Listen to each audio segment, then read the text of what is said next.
Let's talk today about a common concern that I receive when people hear about the carnivore diet or they are thinking about following it for an extended period of time, and that is iron overload, also known as hemochromatosis. Why should you listen to me? I was featured on the first ever carnivore TV show, Reverse TV series, as an expert speaker. I have a Ph.D. in nutrition and exercise physiology from the University of Miami. I taught for over a decade at multiple universities like the University of Miami, DeVry University, Miami-Dade College, the American College of Sports Medicine. I've coached thousands of clients, and you can check out the testimonials on my website, and I've lost 30 pounds and managed to maintain it. So, what is hemochromatosis?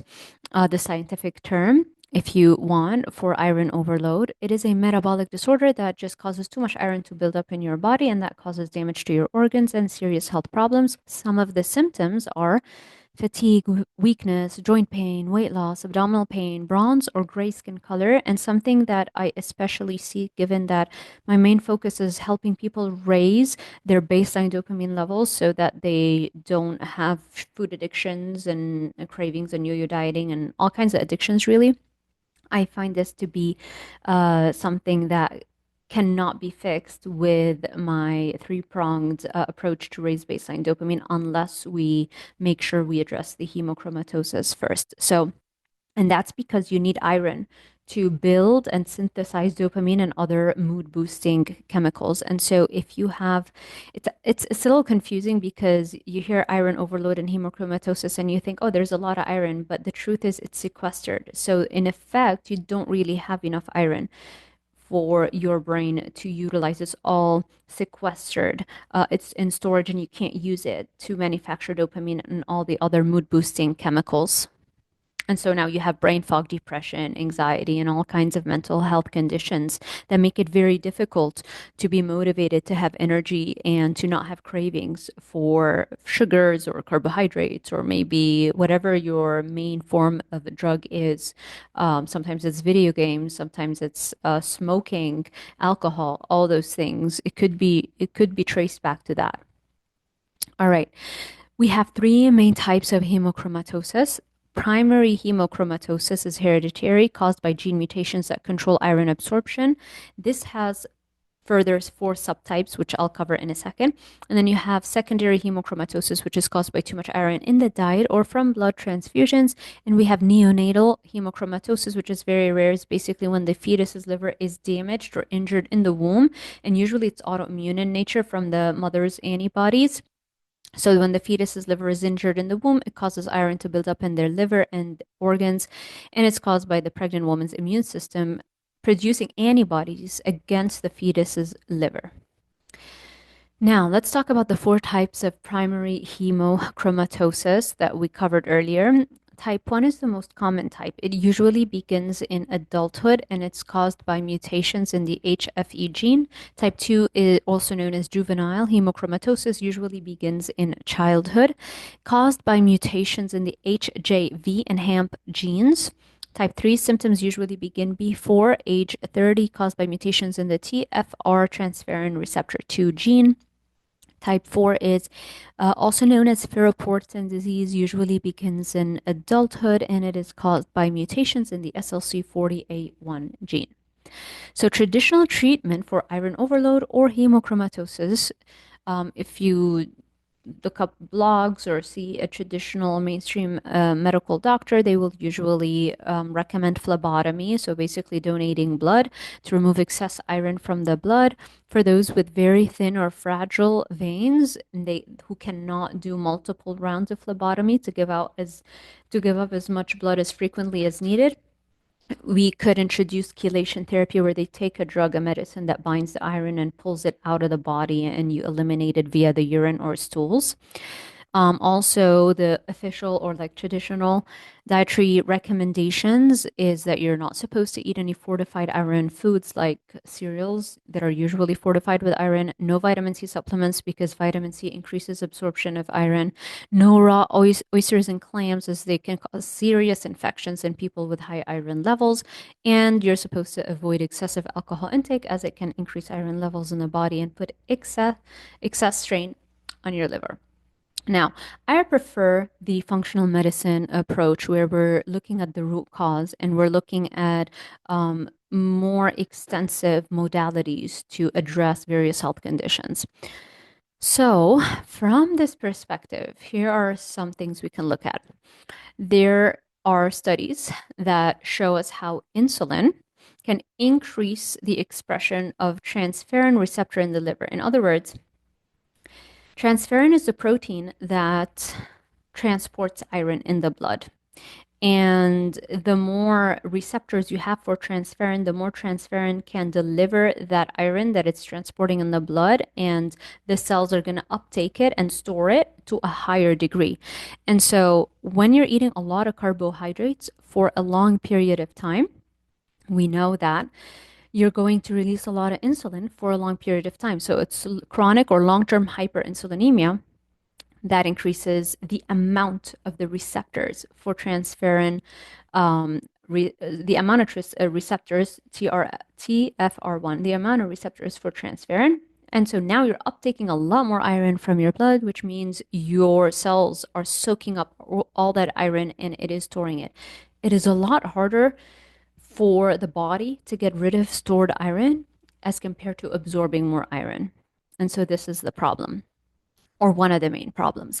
Insulin can increase the number of transferrin receptors on the surface of cells by up to 3 times. Oops, sorry. Here we go. So you can increase the number of receptors for transferrin just by eating a high carb diet for a long period of time, up to 3 times. That's very significant. Chronically high insulin causes the liver cells to uptake more iron than what the liver can handle. There you go. More studies on that. So it's kind of a really bad cycle to be in, because what happens when you're eating a lot of carbs and you're releasing a lot of insulin and you have now a lot of transferrin receptors being expressed, meaning now you're uptaking a lot of iron from the blood and storing it in your cells. It's been shown that this is going to lead obviously to iron overload, but it's been shown that iron overload also now leads to insulin resistance. And so you're stuck in a cycle where it starts with a high carb diet, which leads to iron overload. And then iron overload also causes more insulin resistance. And so until you fundamentally change your diet, you're always going to be stuck in this self-propagating cycle that is very difficult to get out of. Again, the number one reason most people struggle to change their habits is food addiction, and they don't have enough of baseline levels of dopamine to be able to overcome the cravings. And again, I'm not going to go into how to raise baseline dopamine levels, but you can check out my guide, Dopamine Brain, on my website, DRZALDIVAR.com/shop, and just look for the Dopamine Brain one. And that should have kind of like a good introductory phase for how you can do that. Okay. Stress and hemochromatosis. Now, this is based off of a study that was done in dolphins and cats, because those are strict carnivore animals, or most of the time they're pretty strict in terms of their diet. And it's been shown that dolphins in captivity tend to express hemochromatosis, whereas free-living dolphins, you don't, in the wild, you don't really see as high of a prevalence of hemochromatosis. So that leads us to believe that maybe stress can lead to iron buildup in the body. And we already know from other lines of research in humans that inflammation and stress is correlated with high levels of ferritin, another protein where you store iron. So when you look at all of those different lines of evidence, it all kind of builds up to probably show us that stress and inflammation is a major driving force in the sequestration of iron, and that leads to hemochromatosis or iron overload. Also, we've seen studies here that look at metastatic cancers, certain forms of metastatic cancers, and how that's correlated with high levels of ferritin. Again, ferritin is that protein that is the storage form of iron. So the higher the ferritin you have, it's not really the best scenario.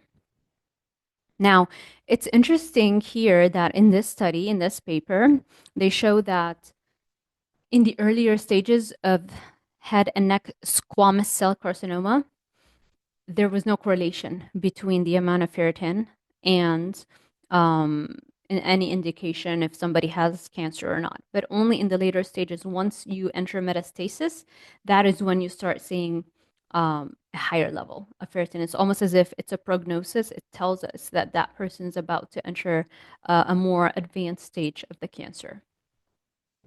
Carnivore diet and hemochromatosis. Now, this is very interesting here. There are a lot of case studies that have been reported within the carnivore community showing how people who go strict carnivore have been able to overturn their hemochromatosis. Now, how can we explain that?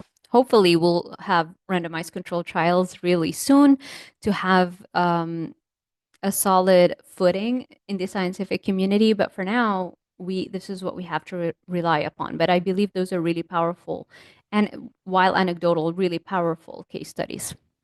So, how could the carnivore diet be able to overcome hemochromatosis or iron overload?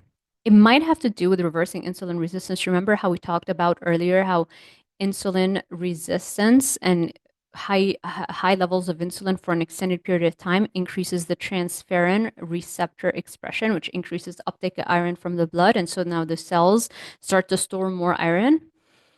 So it might have to do with that. It might be due to lower inflammation levels. We know that carnivore diet is very anti-inflammatory. You're not eating plant toxins. You're not eating ultra-processed foods. So it is associated with massive reductions in your total inflammation levels. And if you remember, again, we said ferritin, the storage form of protein, increases in situations of stress and inflammation. So maybe the massive anti-inflammatory effect of a carnivore diet improves hemochromatosis or maybe even completely reverses it. I have to add that it's not like every single person that goes on a strict carnivore diet will overturn it. Some people have to still do phlebotomy, so blood donation, on top of a carnivore diet, and it seems to be like the sweet spot for them. So what they would have to do is follow a carnivore diet and also give blood every couple of months or so, depending on the person, in order to achieve like the perfect serum ferritin blood level. How can you test if you have iron overload? There are two main tests that can show you if you have it: serum transferrin saturation test and serum ferritin test. But you can also look for serum iron test. It basically measures how much iron is in the blood. You got to do it after fasting. You can also check for liver enzymes and liver function tests, and that can determine if your liver is inflamed or functioning normally. And gene testing to see if you have any of those mutations that are associated with hemochromatosis.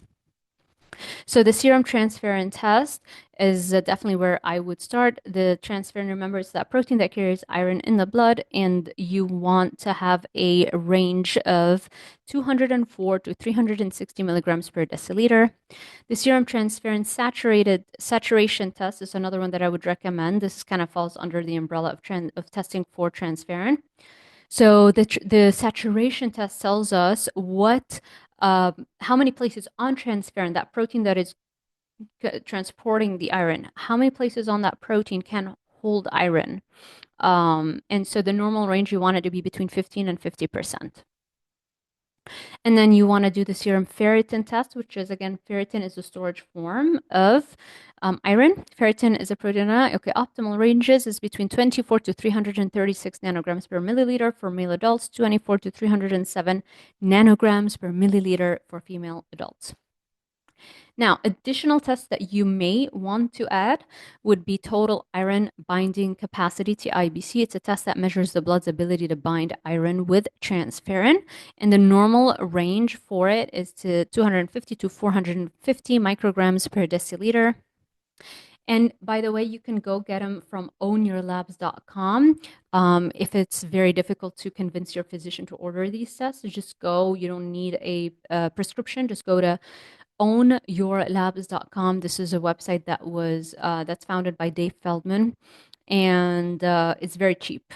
So even if you don't have insurance, you should be able to afford them.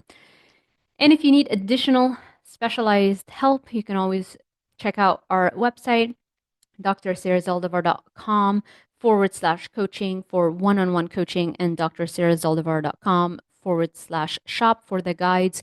Again, I would look mainly into the dopamine brain one, but also Monster Mind and Monster Mindset and Monster Mind, the supplements. Those three guys, if you get dopamine brain and then Monster Mindset and then Monster Mind, the supplements, each one of them contains one of the three pillars that I use to help my clients raise their baseline dopamine levels. Because most of the time you kind of know what you need to do, it's just very difficult to do it. And oftentimes it's because of a low baseline dopamine level. And that's what I studied as my doctoral dissertation, starting since 2015 till I graduated, for like 6 years, just working on that topic and figuring out how can we raise baseline dopamine levels. And so you can check out all of those guides. I recommend, instead of buying them individually, just get the brain bundle, because it's so much cheaper to get them all in the bundle as opposed to purchasing each one of them by themselves.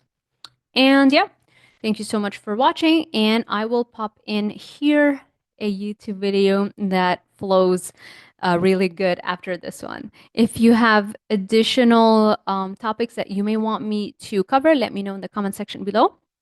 And yeah, that's it for this one. Thank you for watching.